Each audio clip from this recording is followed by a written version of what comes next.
बहादुर शाह। अभी कौन है? देखो, 1533 आते आते इन्होंने गुजरात के साथ अच्छे रिलेशन बना लिए थे।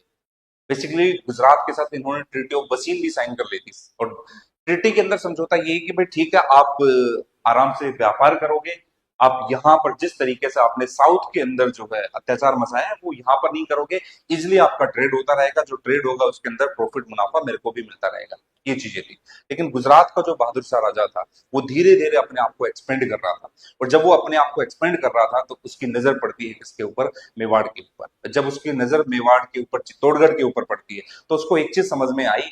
1535 के आसपास की स्टोरी बता रहा हूं आपको। उसको क्या चीज समझ में आई कि यार ये जो चित्तौड़गढ़ है, इस चित्तौड़गढ़ के अंदर रूल हुआ करता था राणा सांगा का। और राणा सांगा की जब डेथ हो गई तो राणा सांगा के दो बेटे हुए और दोनों के दोनों वीक सक्सेसर थे। एक तो छोटे थे और राणा सांगा के बाद इस चित्तौड़गढ़ को संभालने वाला कोई नहीं। तो क्यों ना मैं आगे बढ़ते हुए मेवाड़ के ऊपर अटैक करके, इस चित्तौड़गढ़ के ऊपर अटैक करके इस पूरे के पूरे रीजन को कैप्चर कर लेता हूं। और जब इस पूरे रीजन को कैप्चर करूंगा तो ये पूरा रीजन मेरे पास होगा। साउथ की तरफ तो मैं धीरे धीरे जाऊंगा ही, क्योंकि मैंने पुर्तगाल वालों के साथ रिलेशन अच्छे कर लिए।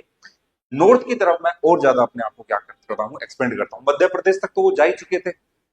इसी तर्ज में आपको दिखाई देगा कि 1535 के आसपास की एक घटना है और राजस्थान हिस्ट्री के साथ ये घटना जुड़ी हुई है, जिसमें कहा जाता है कि सेकंड जोहर, जो जोहर हुआ था जिसमें 13,000 महिलाओं ने, राजस्थानी सिरनियों ने अपने जान की आहुतियां दे दी थी, वो कोई और नहीं था, वो 1535 के टाइम पे इस गुजरात के शासक के टाइम पे ही हुआ जो है जोहर था। कहा जाता है कि राणा सांगा की मृत्यु के बाद वहां पर चित्तौड़गढ़ का कोई उत्तराधिकारी नहीं बचा था। उसके दो बेटे थे और दोनों के दोनों कम उम्र के थे और राजगद्दी संभालने में वो इतना सक्षम नहीं थे। और राणा सांगा की जो पत्नी थी, उस पत्नी का नाम था रानी कर्मवती, जिसको हम मां कर्णावती के नाम से भी जानते हैं।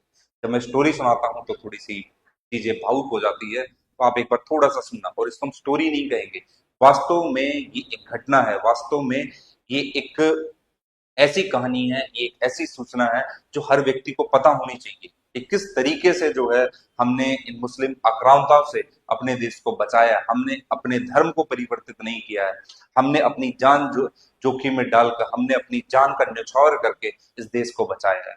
पर पता नहीं कैसे हमारी एनसीईआरटी, कैसे जो है हमारी किताबें इस माँ कर्णावती को, रानी कर्णावती को भूल चुकी है।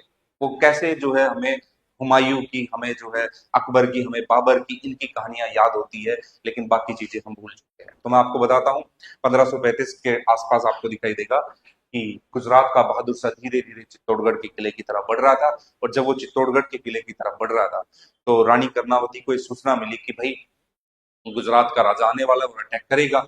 और जब वो अटैक करने वाला था तो उन्होंने, रानी कर्णावती ने हुमायूं के नाम की एक चिट्ठी भेजी। उस चिट्ठी के अंदर क्या लिखा कि आप मेरे भाई हो और आपकी रक्षा करना, एक बहन की रक्षा करना वो एक भाई की जिम्मेवारी होती है।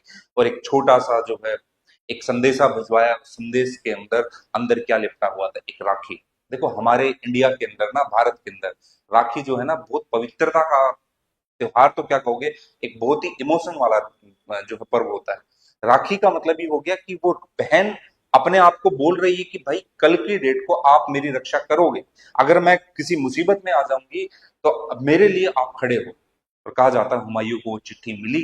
चिट्ठी मिलने के बाद हुमायूं उस टाइम पे ग्वालियर के अंदर थे। हुमायूं ने प्लानिंग की कि ठीक है भाई हम चलते हैं, लेकिन वो एक दिन लेट हो गए थे। और जब वो लेट हो गए तो बहादुर शाह, वो पूरा का पूरा चित्तौड़गढ़ उसके ऊपर अटैक कर चुका था। अटैक करने के बाद वहां की रानियों ने, रानी कर्णावती ने ये अब किया कि भाई अब हम, हमारे पास एक ही ऑप्शन बचता है, वो क्या है? जोहर।